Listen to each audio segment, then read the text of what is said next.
If you know anything about movies, you'd know that the Marvel fan base and the overall popularity of the franchise is something that is known worldwide. And so, to get to that level of success and fame, many franchises have tried to go down the cinematic universe route. However, as it turns out, many were not able to pull it off. Here are the shared universes that copied Marvel and failed. Starting with Dark Universe. It's no surprise that, in the wake of the MCU's success, Universal has attempted to resurrect and revamp its legendary monsters world. Unfortunately, their first try, Dracula Untold, 2014, was not successful. The movie almost doubled its $100 million budget, but was panned by reviewers for reimagining the vampire's origins through the lens of a grim superhero. After that, Universal revealed its plans for the Dark Universe, a film series that would update the studio's legendary monsters for the modern era of superhero blockbusters, replete with its own version of S.H.I.E.L.D. in the shape of Prodigy. A picture of the studio's proposed cast, starring Javier Bardem as the Frankenstein monster, was even announced to the whole world. Of course, that didn't really end well. The Mummy, the first film in the Dark Universe, starring Tom Cruise, bombed at the box office and with critics, killing the entire franchise in one go. Since then, Universal has partnered with Blumhouse to produce a series of unconnected, director-driven, low-budget monster movie reboots, and so far, the results have been promising. This year's Invisible Man was praised by critics as a timely update of the title character, and it grossed $126 million against a $7 million budget. So, it seems that third time's the charm. Next up, Star Wars on-screen universe. The trend of interconnected cinematic universes began with superhero films, but the concept has since been allowed to grow unchecked. Take Star Wars, for example. Fans who have read the novels and comic books and played video games set in the extended world developed by George Lucas should consider themselves to be part of a common universe. The acquisition of Lucasfilm by Disney, however, caused them to declare silence on the matter. All the things we just talked about are now true legends from the Star Wars saga, but the new continuity introduced by Disney is officially the established truth in the Star Wars universe. Additionally, Disney's former CEO, Bob Iger, promised that the studio would continue to release at least one new film yearly in this canon in perpetuity. So the question is, did they succeed? That's a really deep question, huh? The Force Awakens and Rogue One grossed a combined $3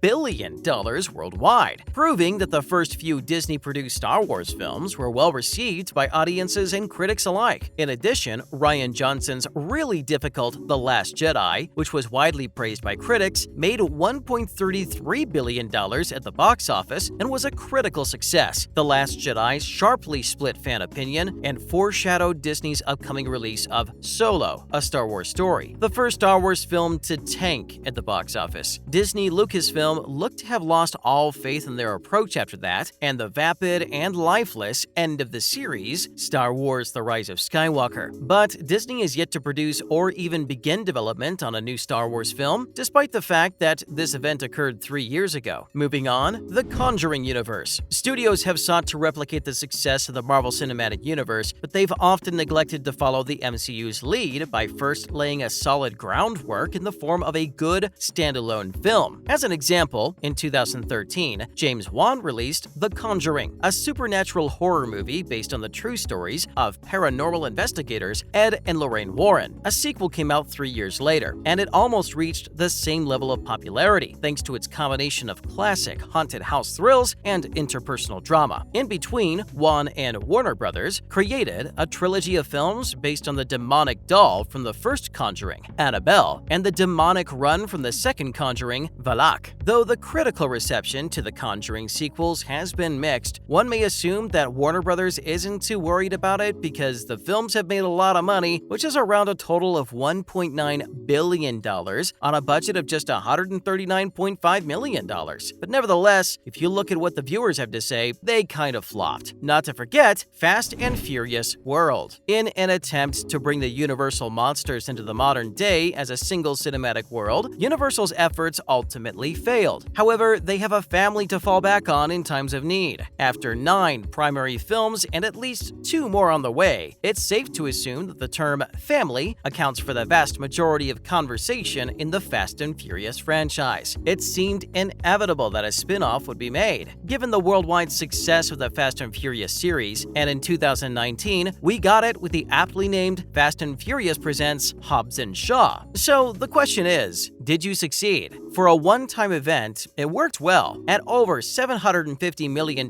worldwide, Hobbs and Shaw is on pace with several of the Fast films prior to Furious 7. However, Vin Diesel and Dwayne "The Rock" Johnson's epic falling out was a major catalyst for this film. Universal has been rather quiet about Hobbs and Shaw 2, as well as any possible spin-off that would tear off additional family members from the franchise's pretty large ensemble cast, despite the fact that the sequel has been in production for 3 years and a director is connected to it. Let's talk about the Arthurian cinematic universe. Since the picture that was planned to kick off a 6-feature King Arthur movie series flopped, it's probably for the best that most fans were unaware of this effort in its cinematic universe. We can't say for sure that an epic, multi-picture tale representing the stories of King Arthur wouldn't make for a fantastic film series if it were handled in a manner akin to The Lord of the Rings, but the King Arthur film from 2007 wasn't a great way to get things started. The film bombed at the box office and failed to recoup its costs, and reviewers panned it for being an unrecognizable take on the Arthurian tale canon because it eliminated so many fundamental plot components. Up next, Sony's amazing Spider-Man universe. There's a long and winding backstory as to why Sony opted to relaunch the Spider-Man movies instead of making Sam Raimi's Spider-Man 4. But to put it simply, they did, and instead, we got Mark Webb's The Amazing Spider-Man, starring Andrew Garfield as Peter Parker. The Amazing Spider-Man, like many superhero tentpoles these days, was meant to kick off a series, and it succeeded well enough, positive reviews, $758 million at the box office to warrant a sequel. Unfortunately, it was released the same year that Avengers shook things up, leading Sony to decide that it wasn't enough for The Amazing Spider-Man 2 to simply continue the story begun in the first film. Instead, it would also serve as the springboard for spin-offs such as Venom and Sinister Six, as well as the third installment in the series, The Amazing Spider-Man. To cut a long tale short, Sony's risk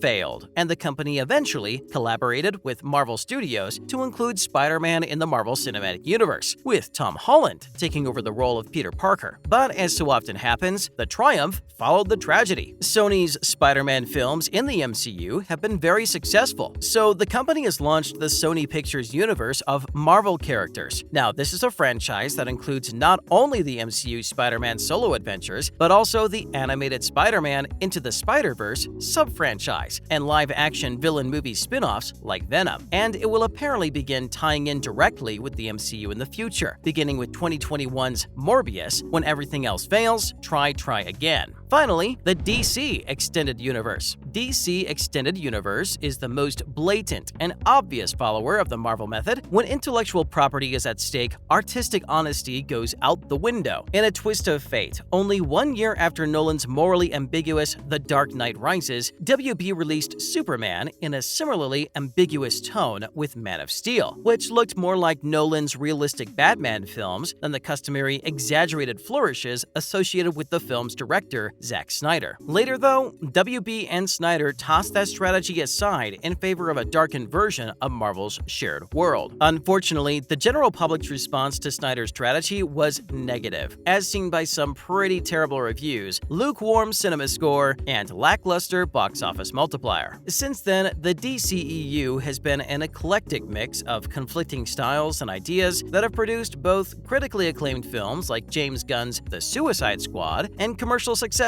like James Wan's Aquaman. But the lack of faith and a unified vision has led to a situation in which 3 different actors are playing Batman for Warner Brothers, each earning and dividing his share of fans. The new studio management is so hopeless at this point that they've begun shelving nearly completed projects. So it's safe to say that things aren't looking so good for DC Extended Universe, at least not right now. That's a wrap for this video. Which of these universes did you think flopped the most? Let us know in the comments below. Make sure to give this video a thumbs up and subscribe to our channel for more videos like this. See you in the next one!